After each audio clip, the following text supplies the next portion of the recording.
Euh, le webinaire d'aujourd'hui aborde les iniquités de genre associées à l'aménagement urbain et à la conception des lieux publics ainsi que leurs effets sur la santé des femmes. Il propose des interventions pour réduire les facteurs menant aux iniquités de genre et favoriser une utilisation et une fréquentation équitable des espaces publics. Il s'adresse donc à toutes les instances qui façonnent les espaces publics.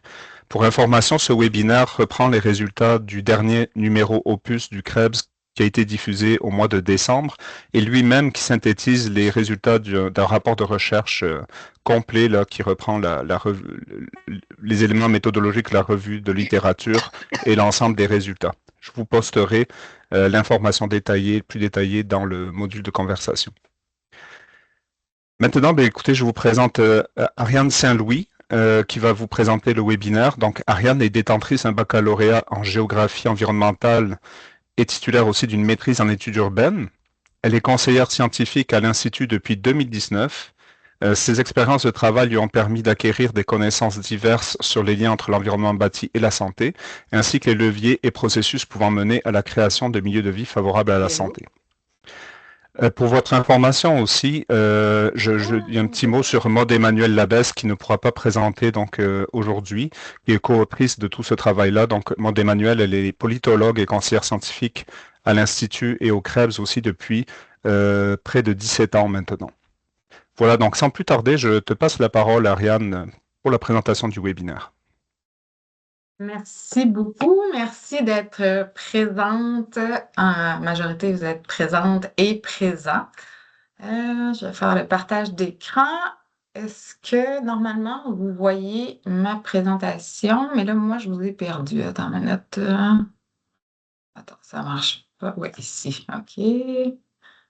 Toujours un petit peu les petits enjeux. Bon, là, je vois juste Jérôme. Je m'excuse, je recommence. OK, donc, partager. Oui. Euh, Est-ce que vous avez accès à la présentation comme ça? Jérôme? Oui, non, on voit l'invitation du webinaire, excuse-moi. Ah, OK, on recommence. Désolée. Euh, et maintenant? Oui, mais pas en format présentation. OK. Et puis, ça, OK. Maintenant? Ça marche. Ça y est. OK, on va y arriver. OK.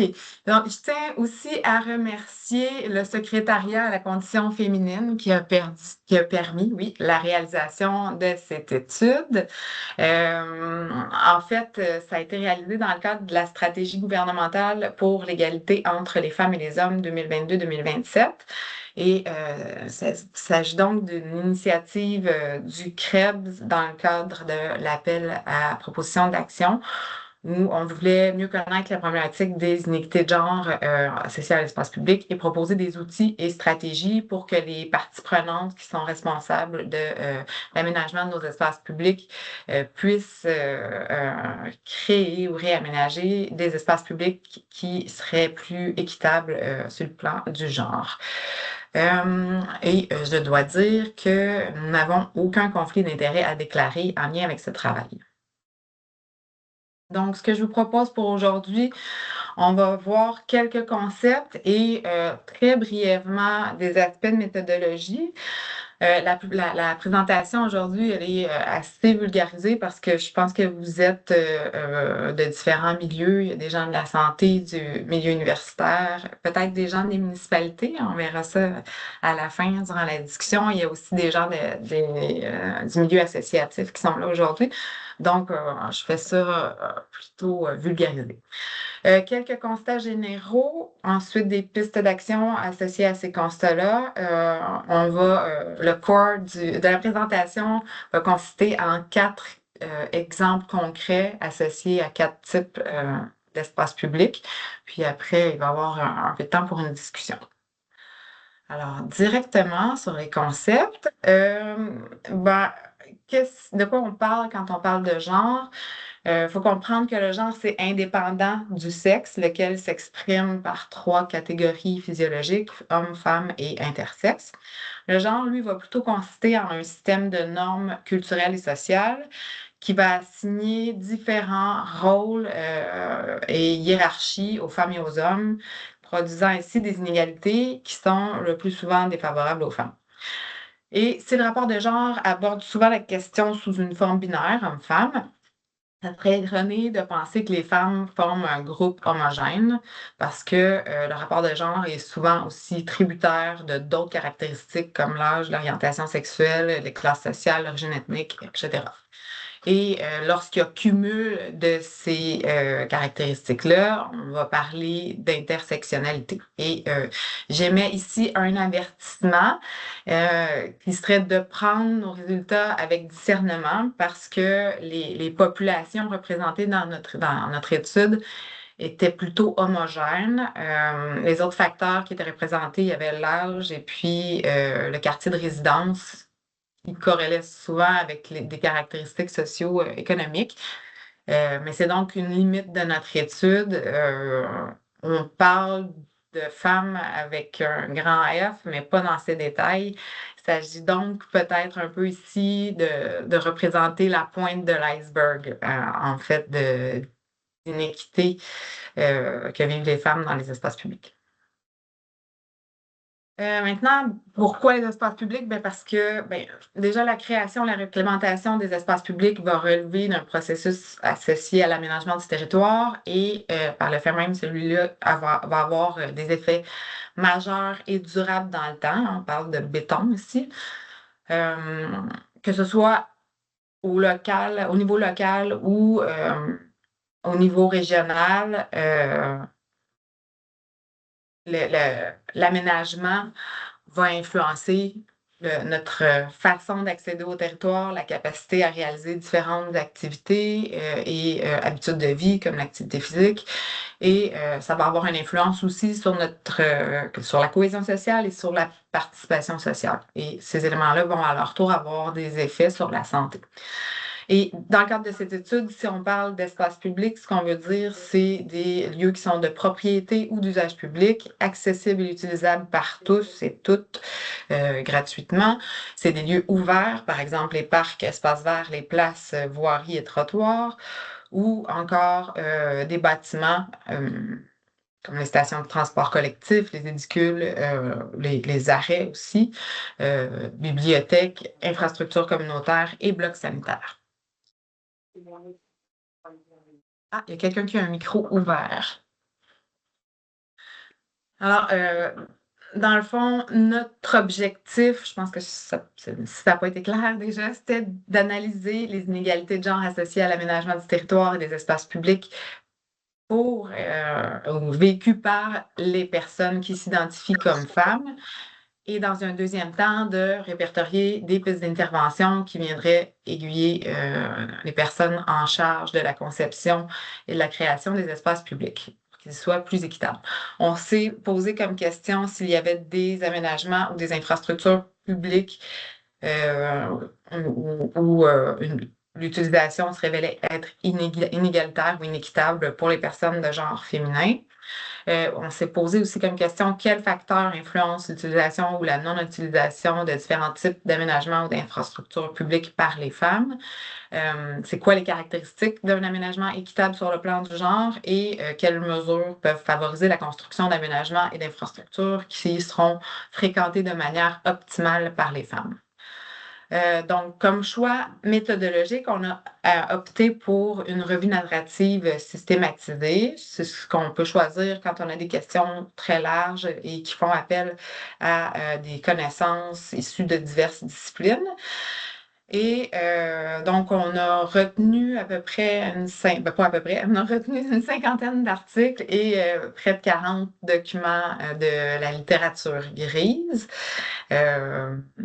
Voilà, puis ça se séparait un peu naturellement en 4 types d'espaces publics qui étaient les systèmes de transport, l'aménagement des quartiers, les parcs espaces verts, incluant aussi les infrastructures récréatives qu'ils contiennent.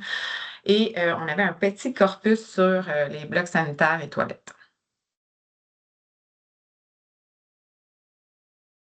Je vais poursuivre avec nos constats généraux. Vous ne serez pas surpris. Je me permets de m'adresser à vous au féminin parce que vous êtes fortement majoritairement féminine aujourd'hui. Donc, le premier constat général, c'est que les femmes sont davantage préoccupées que les hommes par leur sécurité dans les espaces publics. Ça va les mener à éviter des lieux et certains itinéraires si les lieux leur apparaissent peu sécuritaires. Et cette perception-là va avoir lieu peu importe la période du jour et peu importe le type d'espace public. Donc, en conséquence, l'évitement de lieux ou de sorties carrément. Et lorsqu'on sort, ça peut mener à davantage de stress ou d'anxiété vécue. Les craintes se modulent principalement autour de deux types d'insécurité. Il y a tout ce qui se rapporte aux incivilités, au harcèlement de rue et à la crainte d'être victime d'un acte de violence, mais il y a aussi tout un pan associé à la sécurité routière où la perception de sécurité routière ou d'insécurité routière serait plus élevée finalement chez les femmes que chez les hommes. La configuration de nos espaces publics et son entretien va jouer évidemment un rôle prépondérant dans la perception de sécurité que les femmes en ont. Deuxième facteur assez majeur dans nos constats, c'est que l'accès aux espaces publics des femmes est plus susceptible d'être entravé. Déjà, les barrières physiques qui nuisent à l'accessibilité, à la mobilité, décourageraient davantage les femmes de fréquenter divers types d'espaces publics. Et ça s'explique un peu par différents facteurs. Déjà, les femmes vivent davantage de périodes d'incapacité fonctionnelle au courant de leur vie. Dans les données de l'enquête canadienne sur l'incapacité qui date de 2022 mentionnaient que le taux d'incapacité chez les femmes québécoises était de 23,6 % alors qu'il était de 18,2 % chez les hommes. Donc, c'est significativement plus élevé chez les femmes. Et ce qu'il faut comprendre, c'est qu'en vieillissant, on est simplement plus à risque de vivre avec diverses incapacités fonctionnelles. Et en conséquence, les femmes vont avoir davantage recours à des aides à la mobilité parce que l'incapacité reliée à la mobilité est aussi une des incapacités parmi les plus fréquentes. Deuxième facteur pour expliquer que l'accès est plus susceptible d'être entravé pour les femmes, c'est que les femmes consacrent davantage de temps aux activités qu'on appelle les activités du care, qu'on pourrait nommer en français comme les tâches domestiques et familiales. On peut résumer aussi au fait d'accompagner les proches ou de faire des courses. J'ai une vieille stat ici qui date de 2015, issue de l'enquête sociale générale de Statistique Canada, mais qui disait à ce moment-là que les femmes consacrent 1 heure de plus que les hommes par jour à accompagner ou à réaliser des activités du care.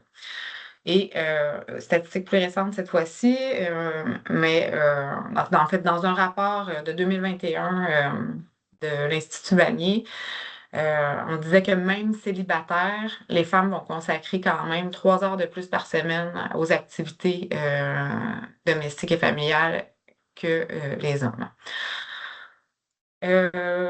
Donc, ce rôle d'accompagnatrice-là fait en sorte que si les espaces publics sont mal adaptés à leurs besoins et à ceux des personnes qu'elles accompagnent, elles risquent davantage d'être désavantagées au niveau de l'accès. Aussi,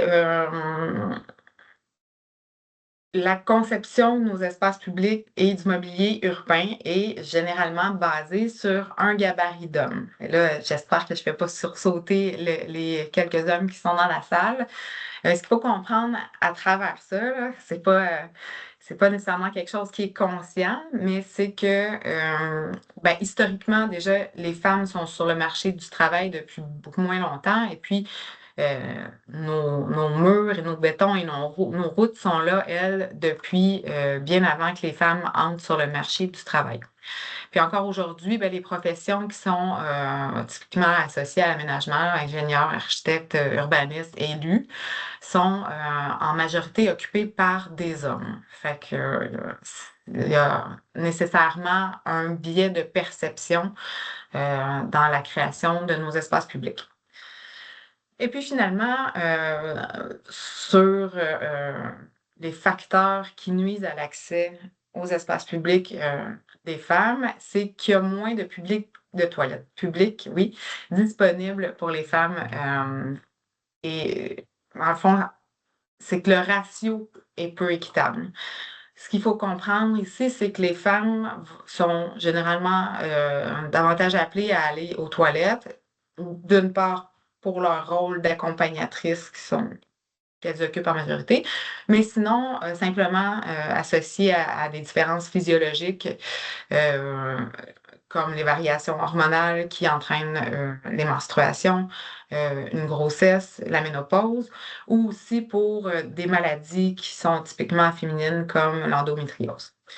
Et autre point par rapport à l'accès aux toilettes, ben c'est encore plus susceptible d'être entravé ou d'être exacerbé à certaines périodes, comme par exemple en hiver, où les toilettes publiques des parcs, par exemple, vont être généralement fermées. Et troisième constat important et qui revenait dans beaucoup de nos articles, c'est que les femmes ont une mobilité qui est différente de celle des hommes. Déjà, elles font moins de vélo, sont plus souvent passagères en voiture lorsqu'elles utilisent une voiture. Elles marchent aussi davantage et utilisent plus les transports collectifs que les hommes. Et à cause de leur rôle d'accompagnatrice, et là, je dis pas que les hommes n'accompagnent pas leurs enfants ou leurs aînés, là, c'est pas du tout le cas, mais c'est juste qu'elles le font plus souvent. Euh, qui va moduler en fait leur chaîne de déplacement qui va compter finalement plus d'arrêts au courant d'un déplacement où on part de notre maison et on revient à la maison. Donc, ce qu'on appelle une chaîne de déplacement.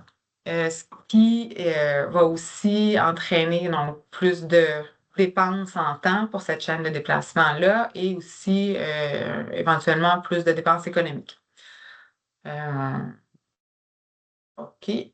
Et finalement, ben, ce qu'on comprend aussi, c'est que si les systèmes de transport sont majoritairement conçus pour répondre aux déplacements de domicile-travail, ben, ça va moins bien desservir les besoins souvent plus complexes des femmes en termes de mobilité.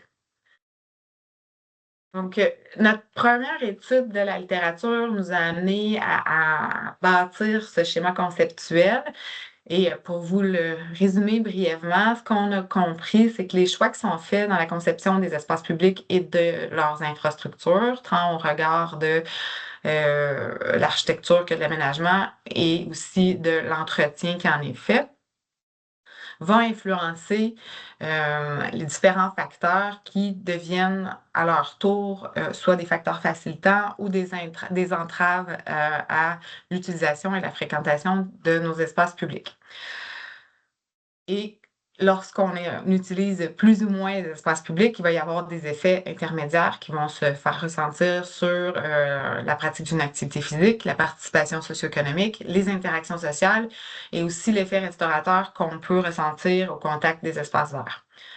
Ces effets vont à leur tour se refléter sur la santé physique et mentale des femmes, lesquelles vont avoir un impact sur l'état de santé des femmes et leurs habitudes de vie et la position économique de celles-ci, qui peuvent eux-mêmes influencer l'utilisation et la fréquentation des espaces publics. Et tout ça s'inscrit dans un contexte général de normes sociales, d'aménagement un peu plus à l'échelle macro aussi, et d'inégalités sociales. Alors, quelques pistes d'action, déjà, par rapport à ces constats plutôt généraux. Pour augmenter la perception de sécurité, on peut utiliser un concept qui est pas nouveau, qui appartient à Jane Jacobs, qui s'appelait Eyes on the Street, Put Eyes on the Street, qu'on traduit en français par accroître la surveillance naturelle des lieux, ou ce que plus localement la docteure en urbaniste et ancienne collègue Sophie Paquin appelait voir et être vu. Alors comment on fait ça? Déjà on peut retirer tout ce qui est mur aveugle dans l'espace public. C'est-à-dire des murs briqués où il n'y a pas d'ouverture, où on ne peut pas voir à l'intérieur et de l'intérieur vers l'extérieur vers les espaces publics. Tout ce qui va être retrait aussi des angles morts, retrait de mobilier ou d'objets qui vont obstruer la visibilité. On parle aussi d'améliorer la perméabilité et la fluidité de mouvement dans les espaces publics. Ça va être un peu euh, de jouer sur la manière dont les espaces favorisent ou permettent le mouvement des personnes, les flux et les interactions. Tout ce qui va être mixité des usages aussi va favoriser une fréquentation sur différents horaires pour différents motifs. Donc, accroître la fréquentation accroît aussi la surveillance naturelle des lieux. Et puis, l'idée aussi de créer des lieux qui vont être assez conviviaux et inclusifs pour attirer différents types d'usagers, donc autant des femmes, des filles, mais aussi des personnes issues de différents groupes d'âge avec différentes capacités, par exemple. On peut aussi améliorer l'éclairage, c'est ce qui revenait beaucoup dans la littérature comme un élément pour améliorer la perception de sécurité. Donc, l'idée ici, ça va être de créer un éclairage qui est à échelle humaine, comme ce que vous voyez sur la photo du bas, donc un peu plus à l'échelle du piéton, on aurait pu dire ça aussi, pour éviter, euh, comme c'est souvent le cas avec l'éclairage urbain qui se concentre un peu plus sur l'éclairage routier, qu'il y ait des zones d'ombre. Donc, ça nous permet de voir plus loin, de savoir un peu plus qui se trouve dans l'espace public et peut-être d'anticiper des réactions. L'éclairage est aussi important à l'intérieur qu'à l'extérieur et il doit ne pas être irrégulier ni aveuglant. D'autres points pour améliorer la perception de sécurité, on a compris dans plusieurs articles que les femmes étaient particulièrement sensibles à l'entretien et l'esthétique des lieux, alors que ça semble pas nécessairement être important chez les hommes.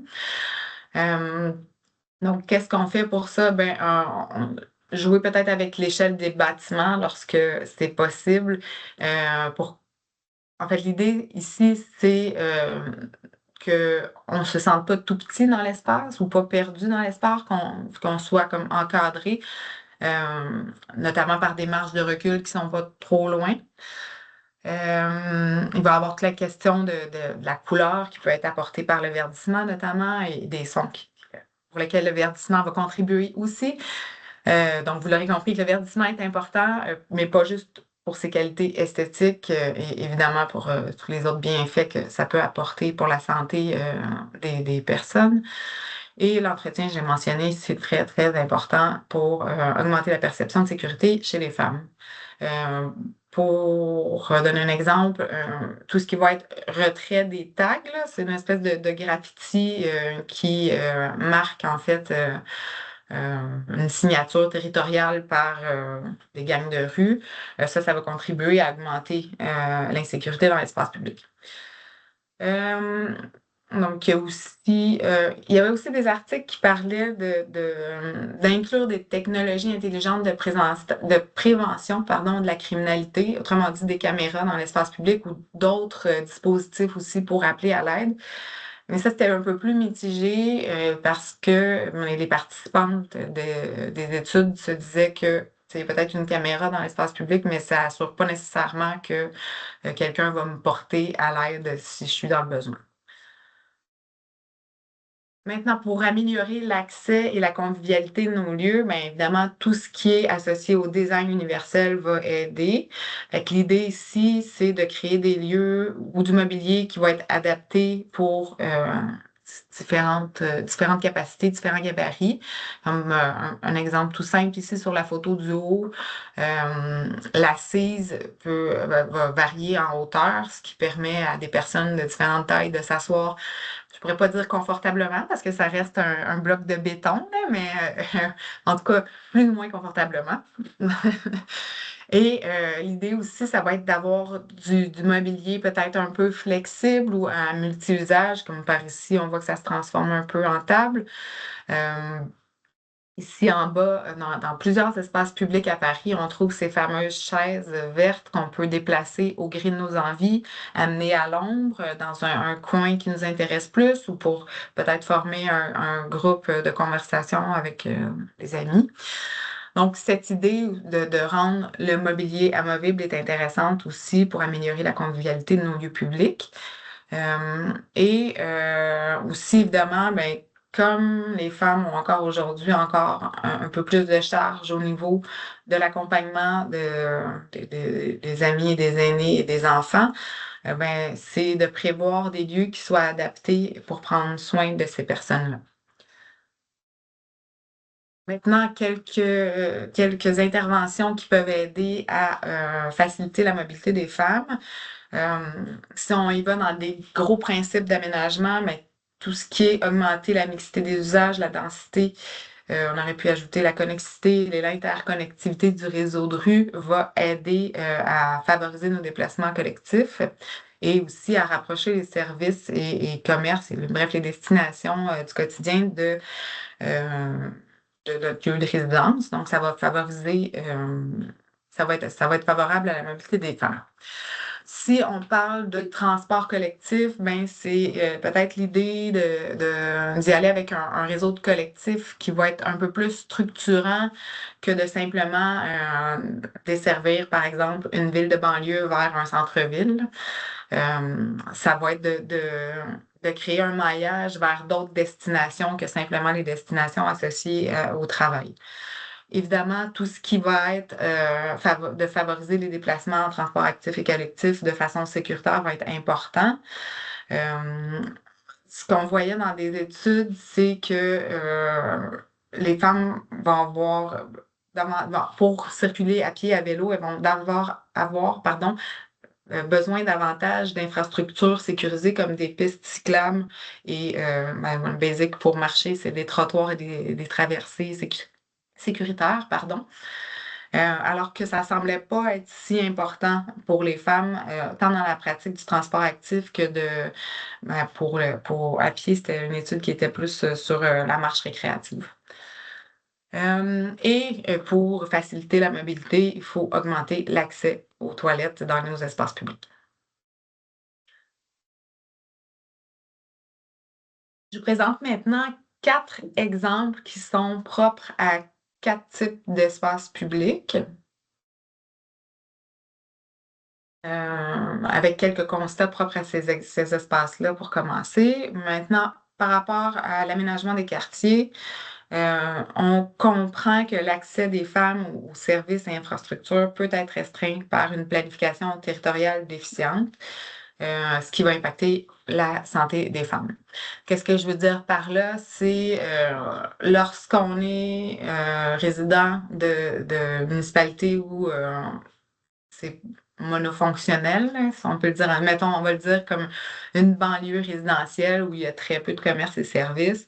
Ce qu'on voyait dans nos études, c'est que pour être capable de réaliser leur run de lait, là, les femmes vont se déplacer moins loin pour accéder à des emplois. Fait en conséquence, elles ont accès peut-être à moins d'opportunités d'emploi que si le milieu était riche et diversifié et offrait davantage de possibilités. Donc, en ce sens-là, les milieux de vie complets vont contribuer à diminuer le fardeau des femmes, notamment parce qu'ils facilitent la réalisation de la fameuse ronde de lait, mais aussi parce que ça offre davantage d'opportunités à peu de distance.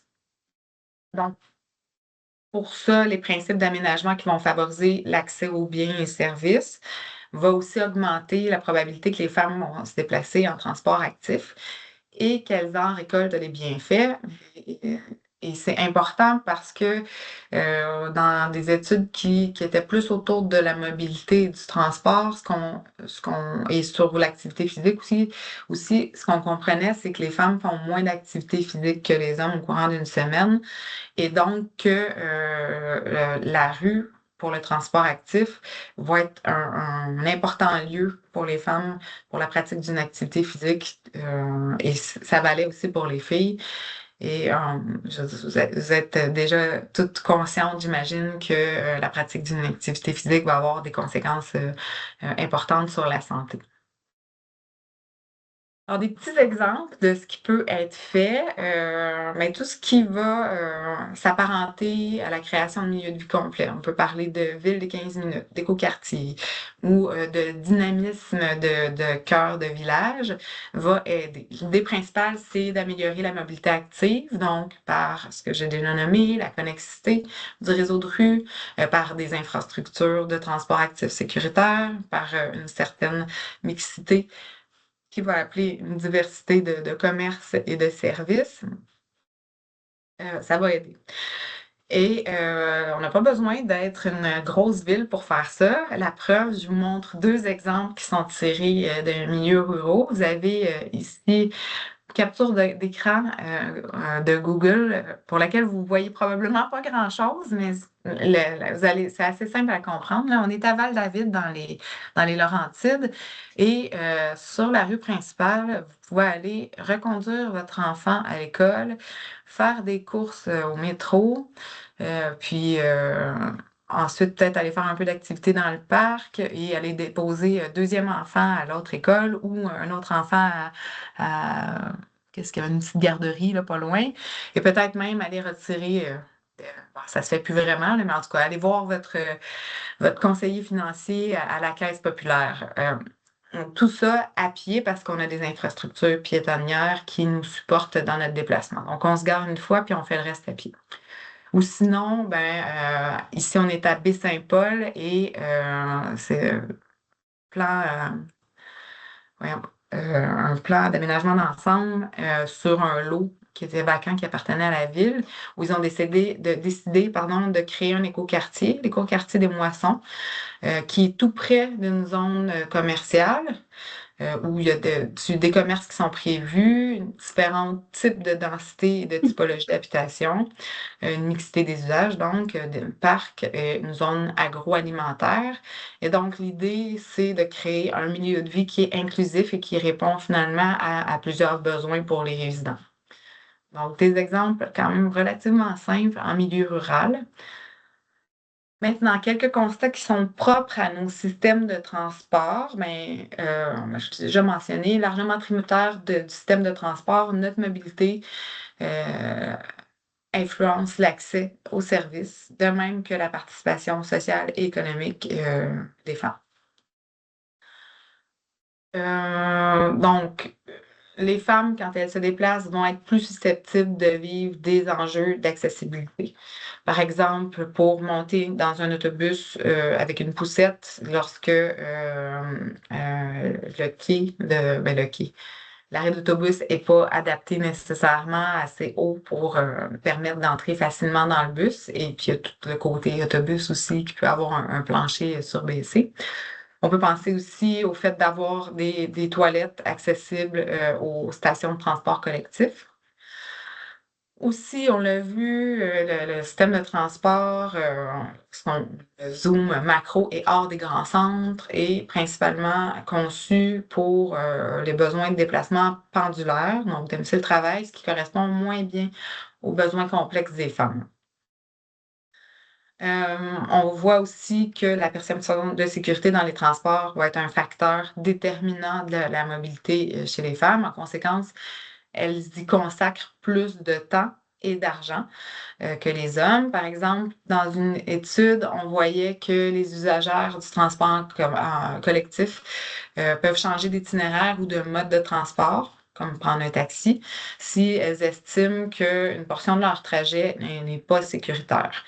Et dans cette étude-là, on estimait que le surcoût médian de transport pour des raisons de sécurité pouvait atteindre jusqu'à 50 par mois, donc 600 annuellement pour les femmes, alors qu'il était quasi nul chez les hommes. Finalement, la qualité du système de transport va être encore plus importante chez les femmes défavorisées économiquement. D'une part, c'est que s'il y a un véhicule à la maison, ben, c'est davantage l'homme qui va être priorisé pour l'utiliser. Donc, les femmes économiquement défavorisées économiquement vont davantage bénéficier d'un système de transport actif et collectif qui va être performant. Donc, finalement, une conception de réseau de transport qui prend en compte un large spectre de besoins en matière de genre, mais aussi d'âge et de capacité, ainsi que son entretien, vont être quand même assez déterminants pour optimiser leur fréquentation par les femmes. Et pour illustrer ce qui peut être fait, je vous présente le réaménagement d'une station de métro. Ça aurait pu être une gare de train de banlieue ou une gare de train tout court ou une gare routière, peu importe. Les principes sont quand même assez généraux. Pour vous mettre en contexte, on est dans un quartier où il y a beaucoup de jeunes familles, donc beaucoup de déplacements avec poussette. Il y a beaucoup de voyageurs aussi, plusieurs organismes pour personnes qui vivent avec qui vivent des situations de handicap. Et on est sur une rue commerciale. Donc, au niveau de la sécurité, on voit que l'édicule de métro est davantage vitré, ce qui permet ce fameux voir et être vu, donc l'intervisibilité de l'extérieur vers l'intérieur et inversement. Ils ont ajouté aussi un ascenseur pour se rendre de l'édicule au quai. Et celui-ci est juste derrière le guichet et cet ascenseur-là est vitré, ce qui permet donc de voir si quelqu'un s'y trouve avant d'y entrer. Éviter l'effet de surprise finalement.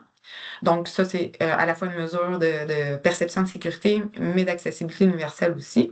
Autre mesure d'accessibilité universelle, ben, il y avait déjà des escaliers mécaniques, hein, ils les ont conservés.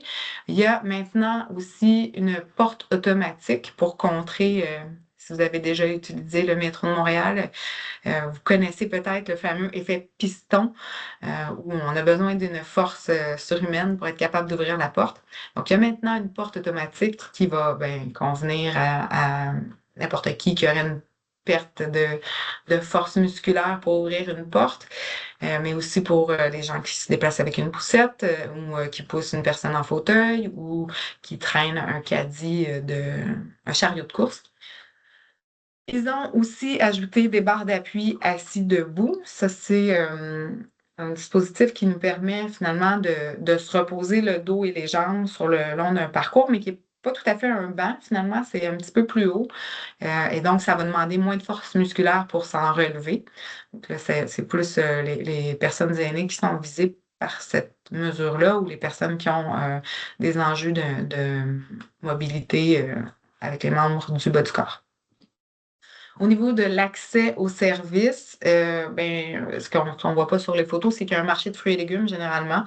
Je pense qu'il y a 3 saisons, si je me trompe pas, juste à la sortie du métro. Sinon, de l'autre côté de la rue, il y a une pharmacie, on a une bibliothèque, un centre de services communautaires et des petits parcs aussi. Puis, j'ai déjà dit, on est sur une rue commerciale, ce qui fait en sorte que lorsqu'on fait notre déplacement à cette station de métro, on peut réaliser des tâches connexes du quotidien plus facilement, épargnées en temps finalement. Ce qui n'est pas nécessairement le cas, là. J'ai plein d'exemples de stations de train de banlieue qui sont un peu au milieu de nulle part. Et je comprends très bien que l'aménagement du réseau d'infrastructures lourdes est tributaire de l'espace disponible. Par contre, tu sais, ça pourrait être quelque chose à considérer que d'amener quelques services autour de ces stations de train de banlieue. C'est surtout à ça que je pense, mais il y a certainement d'autres exemples ou des stations de covoiturage, par exemple, histoire d'être capable de réaliser quelques actions du quotidien de même coup. Les constats maintenant propres aux parcs et espaces verts. Bon, déjà, ce qu'on voit, c'est que les femmes font moins d'activité physique que les hommes, je l'ai déjà mentionné. C'est particulièrement vrai dans les parcs et aussi pour le transport actif. Et aussi dans nos infrastructures récréatives. Et ces écarts-là vont être encore plus importants dans les quartiers défavorisés où finalement les femmes vont tirer davantage de bénéfices à la fréquentation des parcs pour les occasions de socialisation que cet espace-là va représenter. Aussi, on constate que les femmes fréquentent moins les parcs, tant en matière de fréquence que de durée par rapport aux hommes. Et lorsqu'elles y vont, c'est souvent pour accompagner et surveiller des enfants, on va le dire comme ça. Aussi, les hommes ou les infrastructures traditionnellement masculines vont occuper une plus grande surface des parcs et espaces verts que celles destinées aux femmes. Et là, non, on peut penser à tout ce qui est terrain de baseball, terrain de basket, terrain de soccer, skate park. C'est des infrastructures qui sont accessibles aux femmes. On a le droit d'y aller, mais traditionnellement, c'est majoritairement utilisé par les hommes et c'est des infrastructures qui occupent une large surface des parcs. Finalement, nos infrastructures récréatives extérieures, moi, ça revient un peu à ce que je disais, ça va constituer en fait une bonne stratégie pour augmenter la pratique d'une activité physique, mais chez les hommes, parce que c'est principalement utilisé par les hommes. Qu'est-ce qui peut être fait à ce niveau-là? Je vous présente ici un exemple de réaménagement d'aire de jeu. On est au Danemark et là, je ne veux pas dire n'importe quoi, il me semble que c'est la ville de Norbo à valider. Donc ici, la cage, je suppose que c'est un terrain de basketball, ça semblait plus servir à contenir des garçons adolescents qu'à offrir une aire de jeu à différents groupes de population. Et comme de fait, c'était un espace qui était dominé par un seul groupe d'adolescents plus âgés. Alors, ce qu'ils ont fait pour rendre l'espace plus accessible à tous et équitable, ça a été de creuser le terrain pour pouvoir retirer les clôtures et de remplacer la clôture par des sièges où il est maintenant possible de socialiser. Euh, Ça, dans le fond, ça a aidé à la perception de sécurité projetée par l'espace, qui est maintenant un peu plus ouvert. Cette fameuse idée que je vous ai présentée plus tôt de perméabilité de l'espace, là, on le voit bien ce que ça peut représenter. Les parents qui vont être assis à cet endroit-là peuvent maintenant surveiller et accéder à différents groupes d'enfants. Ceux qui sont dans l'aire de jeu et ceux qui sont dans le terrain sportif. Et puis, le terrain offre du mobilier amovible, donc mobile, qui va allouer temporairement une vocation sportive au terrain, mais ça peut être retiré, puis ça devient un tout autre espace. On voit qu'il y a des aires ombragées qui sont rendues disponibles aux abords du terrain pour accueillir d'autres groupes qui peuvent se promener ou discuter ou accompagner quelqu'un. Et la végétation embellit l'endroit, mais sans l'enceindre. Donc, encore une question de perméabilité et fluidité. On ne voit pas sur la photo, mais les interventions comprennent aussi un meilleur éclairage, des toilettes de bonne qualité, des entrées plus larges pour les aires de jeu et des chemins qui sont accessibles universellement. Et maintenant, je ne suis pas pire dans mes temps, c'est bon. Euh, Dernier constat maintenant propre aux blocs sanitaires et toilettes. Bon, pas de surprise, l'accès des femmes aux toilettes publiques va être plus restreint. Et ça s'explique par le manque de toilettes publiques destinées aux femmes ou le manque de toilettes publiques tout court. Et là, fun fact pour vous aujourd'hui, selon l'index de toilettes publiques, parce qu'un tel index existe, il y aurait environ 18 toilettes publiques pour 100 000 habitants au Canada, ce qui nous place très loin derrière une dizaine d'autres pays. Et pour votre information personnelle, le numéro 1 de la toilette publique, c'est l'Islande avec 56 toilettes publiques pour 100 000 habitants. L'accès aux toilettes peut aussi être restreint par des contraintes à l'entrée, notamment économiques ou encore des contraintes d'horaire. Si on pense à les toilettes publiques de la bibliothèque n'est pas toujours ouverte.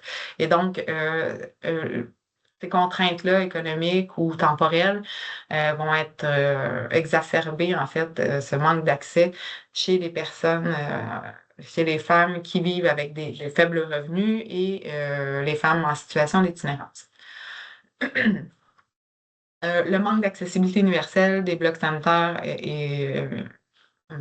va aussi ajouter au manque d'accès. Et on va se reconnaître ici, la fameuse file d'attente qui est extrêmement longue pour accéder aux toilettes contribue aussi à restreindre l'accès des femmes aux toilettes publiques. Et bon, un accès plus restreint aux toilettes pour les femmes va entraver évidemment la mobilité et par ricochet la capacité à participer à la vie sociale, à travailler ou à avoir une vie culturelle. Ce qu'on comprend, c'est que la disponibilité des toilettes peut, chez certaines, dicter des horaires, des comportements en matière de déplacement et de fréquentation des espaces publics. Et ça va aussi pour les personnes que les femmes doivent accompagner, parce que ça se répercute sur ces personnes-là. Donc, l'aménagement, le mobilier et l'entretien des toilettes aussi ne permettent pas toujours une utilisation optimale des toilettes publiques par les femmes et avec effet pour notre santé que se retenir d'aller aux toilettes peut entraîner évidemment de l'inconfort, mais ça peut avoir aussi un impact sur l'incontinence, sur les infections urinaires ou par exemple sur le syndrome du choc toxique. Donc, je vais terminer presque avec nos ressources essentielles pour les toilettes. Déjà, d'une part, on peut commencer par évaluer le besoin de toilettes publiques en fonction de dimensions démographiques, temporelles et spatiales. On peut localiser aussi les blocs sanitaires dans des endroits apparents et accessibles, à proximité des voies piétonnières, et prévoir des toilettes et des points d'eau le long des rues commerciales. On a ici l'exemple de 2 arrondissements de la Ville de Montréal qui ont créé une carte des ressources sanitaires, mais ça pourrait aussi être de ajouter une signalétique dans les espaces publics fréquentés pour montrer par où aller pour trouver une toilette. L'espèce, un peu à l'image de marcher 5 minutes par là pour trouver, je ne sais pas, un parc ou une bibliothèque, ça pourrait s'appliquer aussi aux toilettes. Évidemment, nos toilettes devraient prévoir l'installation de tables à langer dans tous les blocs sanitaires, qu'ils soient genrés, féminins, masculins ou non genrés. Faut penser aussi à prévoir l'installation de toutes les ressources qui sont nécessaires à la gestion de l'hygiène menstruelle, donc des produits d'hygiène sanitaire, aussi le papier de toilette, un lavabo, du savon, une poubelle. Penser aussi peut-être un crochet ou une tablette pour déposer les effets personnels. Et dernier point qui peut aider pour améliorer nos toilettes, ce serait de prévoir des cabines non genrées, en plus des toilettes genrées, particulièrement dans les endroits fréquentés. D'une part, ça va contribuer à ce que les personnes non-binaires se sentent pas stigmatisées lorsqu'elles empruntent les toilettes. Et d'autre part, ça peut aider à fluidifier la fameuse file chez les femmes s'il y a plus d'offres où est-ce qu'elles peuvent se rendre autres que les toilettes destinées uniquement aux femmes. Alors, j'espère que je pense que vous l'aurez compris, que la question de l'équité de genre dans l'espace public, elle est complexe. Elle inclut plusieurs dimensions autres que celles associées à l'environnement bâti, mais pour lesquelles l'environnement bâti va être un facteur important pour rétablir une certaine forme d'équilibre. On comprend aussi que les tâches domestiques et familiales conditionnent encore aujourd'hui la fréquentation des femmes dans l'espace public et l'utilisation qu'elles vont en faire. Tout ça est régi évidemment par un système de normes. Et si on est dans une province qui promouvoit l'égalité de droit, on ne peut pas dire que ce soit la même chose au niveau de l'égalité de fait.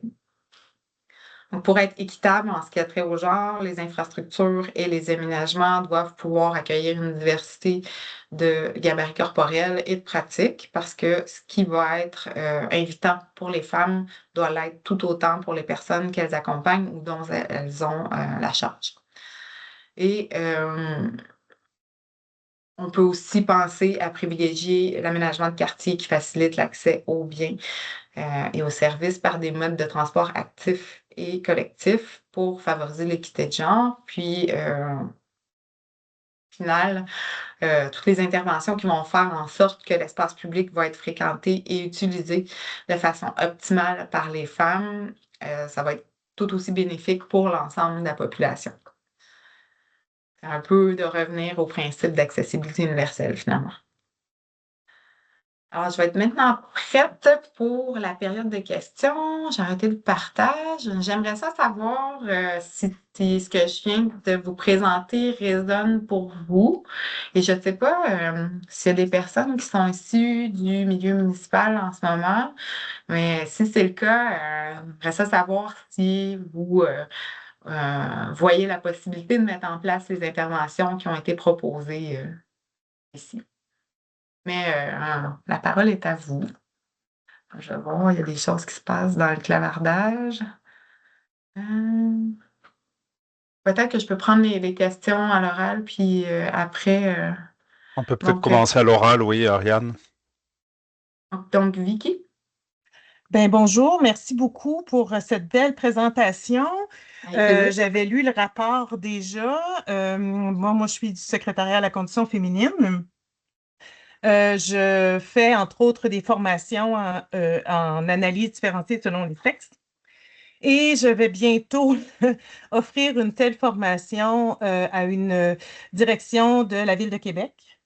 Donc, qui est justement en charge, en fait, là, de la conception du transport à Québec. Mais je vais essayer d'élargir, en fait, là, dans ma formation, d'élargir un peu plus à toutes les responsabilités municipales, finalement, dont celle, justement, des espaces urbains, etc. Donc, je vais porter ce message, sachez-le. Donc, je vous remercie beaucoup pour cette belle présentation. Ben, merci à vous pour cette réponse et commentaire. C'est vrai que j'en ai pas parlé parce que notre étude se concentrait particulièrement sur l'environnement bâti, mais effectivement, l'analyse différenciée selon les sexes est un maillon important pour comprendre les enjeux associés à l'équité de genre associés à toutes sortes de dimensions, là, qui vont au-delà de l'espace public et de l'aménagement du territoire, hein. Mais oui, c'est un autre mécanisme important. Je ne vois pas s'il y a d'autres mains, fait qu'on peut peut-être aller. Les avais-tu notés? Non. Oui, en Euh, fait, il y a plusieurs commentaires de Monsieur Veillette, Normand Veillette, que je remercie aussi, qui attirent l'attention sur plusieurs points, y compris peut-être le fait d'avoir des exemples aussi pour des milieux plus ruraux. hum, Je sais pas si vous avez vu ça un petit peu dans votre revue de littérature, des exemples plus appliqués à des milieux ruraux. C'est c'est peut-être plus ça. difficile avec la plus faible densité, mais Ouais, les études qui tenaient compte, il y avait surtout des études en milieu urbain, un peu en périurbain, mais rural, malheureusement pas eu vraiment d'études là-dessus. C'est pour ça que je trouvais ça intéressant de montrer que ça se peut aussi, des interventions peuvent être, ben, c'est pas facile, là, parce que ça se fait pas en claquant des doigts, là, mais ça s'applique à tout type de milieu, finalement, là. Mais non, malheureusement, tu sais, c'est souvent associé au milieu universitaire et les milieux universitaires des chercheurs sont souvent en milieu urbain. Ça peut être une limite. merci beaucoup, Ariane. Plaisir. Une question aussi de Madame Briand pour savoir si on a accès à ce fameux indice des toilettes publiques. Et est-ce qu'une cartographie existe à cet effet? Il y a eu plusieurs réactions sur les toilettes, d'ailleurs intéressantes, même sur les toilettes ou vestiaires non genrés. Tu y as répondu pendant la présentation indirectement. OK. Attendez, si je reviens dans la. C'est où ça? Sur les toilettes. je l'ai à quelque part. C'est dans la. Attendez. Ah mince. Bon, OK, ma source c'était. Je vais essayer de la copier, mais là, on dirait que j'ai un bug avec la présentation. Attends, je peux aller dans une ancienne version peut-être. Pourquoi ça marche pas? Je vais essayer de vous la copier dans la conversation, comme ça vous y aurez accès à ce fameux index. Je trouvais ça bien rigolo. On pourra l'envoyer par courriel aussi au Oui, besoin, c'est sans ça. problème. Mm. Madame Laurence Reynaud-Rioux voulait intervenir.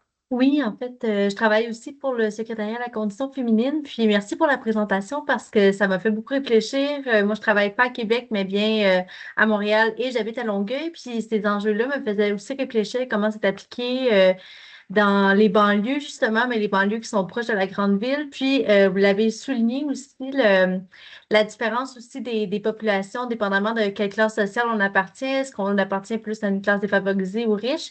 Puis, ce que je me rends compte aussi, c'est en l'observant aussi, ben, les motivations à rendre une ville plus sécuritaire ou des quartiers plus sécuritaires, c'est souvent lié aussi à la classe sociale des gens qui habitent ce quartier-là, comme on a vu aussi l'exemple du plateau Mont-Royal. Bon, ce n'est pas que des personnes avec un très grand. Il y a vraiment une diversité de personnes qui fréquentent ce quartier-là, mais ce que je me rends compte aussi, c'est pour les municipalités, souvent, il y a un intérêt à rendre une ville ou un quartier plus sécuritaire quand c'est des gens riches qui vont pouvoir profiter, par exemple, des nouvelles installations comme des quartiers, comme des cafés ou même des épiceries fines, tout ça. Fait que c'est comme si ça venait pour moi encore, je trouve qu'il y a une association entre la gentrification et la sécurité. Puis je ne sais pas si ça a fait partie de votre rapport que j'ai pas eu le temps de lire aujourd'hui.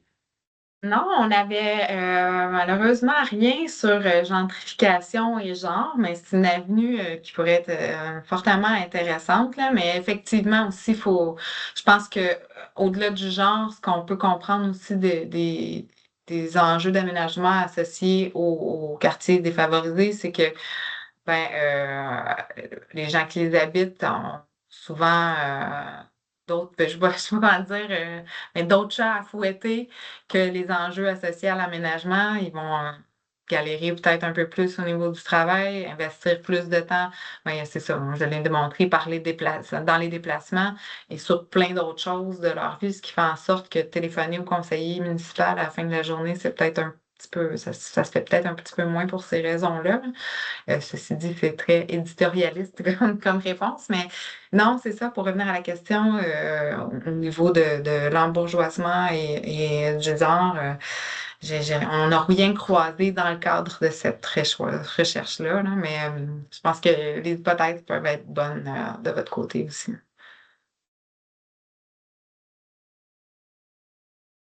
Hum. Que Merci penser, beaucoup.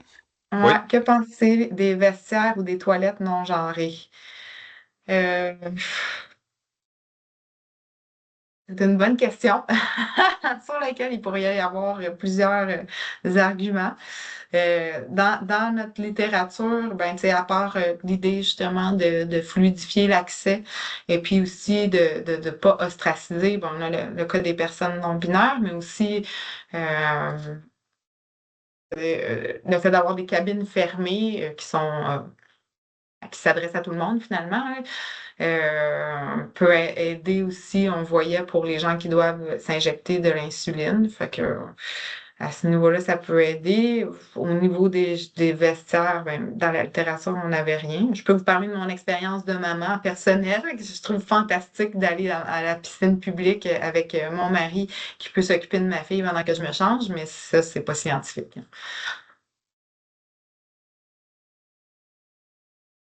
merci Ariane. Il y avait des commentaires aussi de Monsieur Veillette qui indiquait que ce serait intéressant d'avoir des critères lorsqu'il est question d'avoir des subventions pour les espaces publics notamment qui peuvent faciliter peut-être une meilleure adaptation pour les besoins spécifiques aux femmes. Ah, c'est une Intéressant bonne. comme avenue. Ouais, intéressant comme avenue. Oui, j'en ai pas en tête, là, mais oui, effectivement.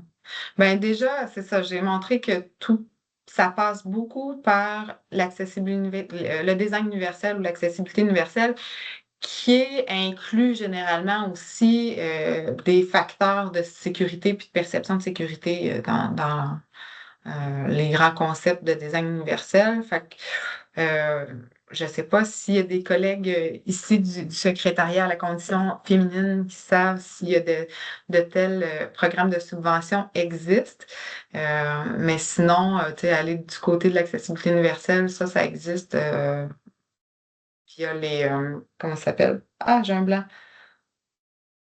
Ça va me revenir. Mais en tout cas, ce genre de programme existe à ce niveau-là. Merci beaucoup.